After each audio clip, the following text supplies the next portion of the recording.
Led by the Salafi jihadi group Hay'et Tahrir al-Sham, HTS, insurgents stormed Aleppo, Syria's largest city, and captured its international airport, along with numerous nearby towns and villages.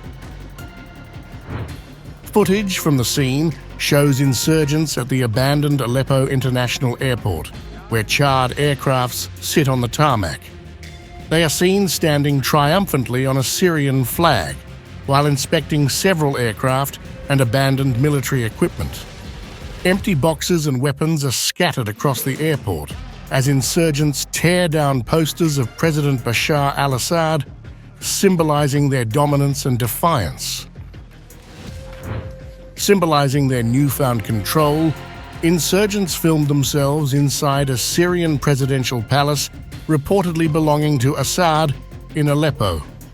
The visuals capture insurgents dismantling items inside opulent rooms, rifling through belongings, and inspecting personal artifacts.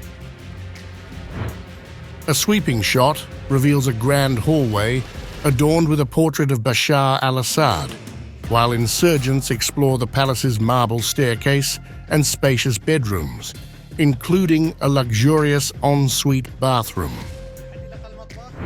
Protesters toppled a statue of Bashar al-Assad, the president's brother, underscoring the rebels' grip over the city after 8 years of government dominance.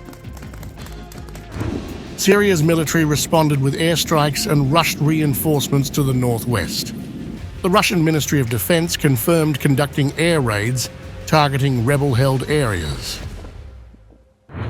According to the UK-based Syrian Observatory for Human Rights, SORR, Russian strikes hit both Aleppo and Idlib, killing at least 25 civilians and wounding dozens.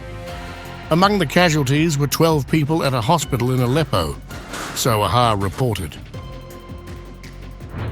Iran, another of Assad's crucial allies, accused the United States and Israel of instigating the escalation. Iranian officials reaffirmed their commitment to Syria's sovereignty while condemning Zionist-backed terrorist groups for reigniting violence. The same movement that the United States and the Zionist regime have started in recent months is being completed and continued by the Takfiri terrorist groups and their supporters. This struggle is ongoing and the resistance forces, the Syrian army, will confront these terrorist groups. God willing, this time it happened the last time when they were defeated and left their positions. President Masoud Pezeshkian, speaking on state television, emphasized the need for diplomacy and coordination with neighboring countries to avert further bloodshed. Turkey, which has maintained a complex role in the conflict, voiced concern over the renewed violence. President Recep Tayyip Erdogan reiterated hopes for stability in Syria while emphasizing his country's national security priorities. Our greatest wish is for Syria's territorial integrity and national unity to be protected, and for the 13-year instability to end with a consensus in line with the legitimate demands of the Syrian people.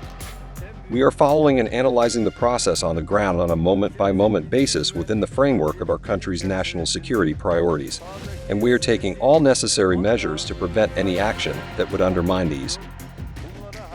The U.S. State Department called for restraint and the protection of civilians, warning against further destabilization in Syria.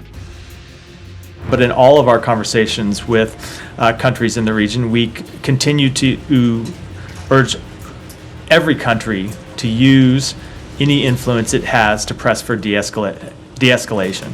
We don't want to see any country try and take advantage of the situation in Syria, to try to take advantage of the instability in Syria. We want to see all countries use their influence, use their leverage to push for de-escalation, protection of civilians, and ultimately a political process forward. With Aleppo back in rebel hands, the civil war's dynamics are shifting once again.